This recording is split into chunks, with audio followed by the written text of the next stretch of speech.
just thanking Chief Hewus. Thank you for the invitation to be here amongst your community, our relatives of the Shíshálh Nation. We are the descendants of this Comish people. We're very honored to be welcomed into your home. We started this process when we were young men, and now we're a little bit older.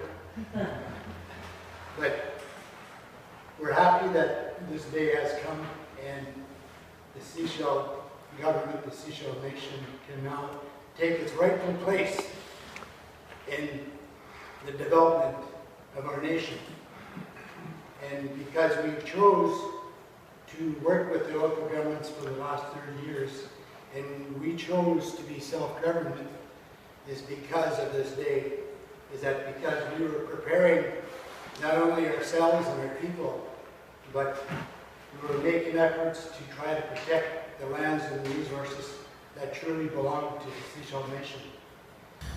Well, I believe there's been a certain modus operandi within Canada in how Canada structured itself on the premise that this country is founded on French and English, cultures, and that, with the Confederation of Canada, there was this presumed extinguishment of Aboriginal rights and title, which the courts have deemed otherwise, that title was not extinguished with BC joining Confederation in the 1860s, I believe it was.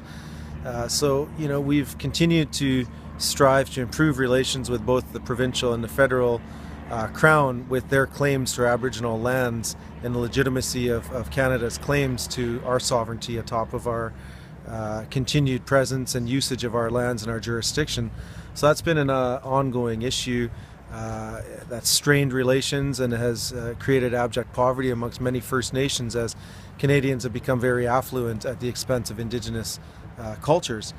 This is something that we hope will change as Canada matures and I recognize its own true identity, that which is founded on powerful Indigenous nations as a foundation to this country.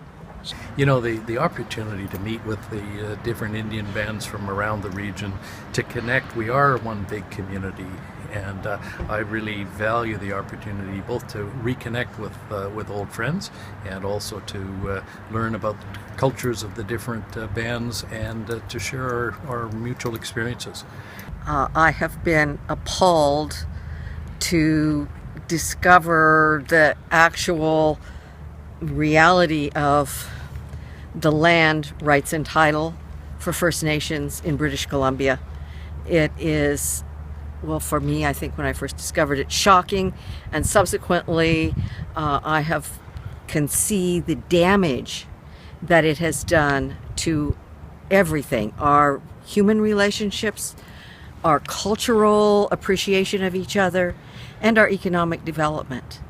And I also, because I am very, very concerned about environmental issues and the future for many generations, we have to create a world that people can continue to occupy in a respectful way. And for that, I see First Nations as offering leadership that's critical for the rest of us. Selena, you were part of the organization of this event, and it's historic in as much as it's bringing together the community post-Chilcotin. Is this what you anticipated when you started organizing, that there would be? Yeah. It was absolutely what I anticipated, getting all of our local governments and our neighboring nations together. It's great. It feels great having everybody here. This won't be the last. No, this is just the start. Yeah, and yes. So it's like Ian Campbell said, we're all in the same canoe. We all have to be in sync together, otherwise we're going to be that spider walking with or paddling all different waves. We got to be in sync, and this is the start of us harmonizing. Are you comfortable with just the different people in the room? It isn't all First Nations. You're comfortable with that? Very comfortable, yeah. These are good people? Very good people. And they're all coasters? They're all coasters. Well, yeah, I guess they are. Up and down the coast. Thanks. Ron, are you surprised that the organization has begun momentum so quickly after the Chilcotin decision? No, I was expecting that from the Shíshálh band. They're very progressive, very knowledgeable, very competent, and so I was expecting them to show a leadership role following the decision.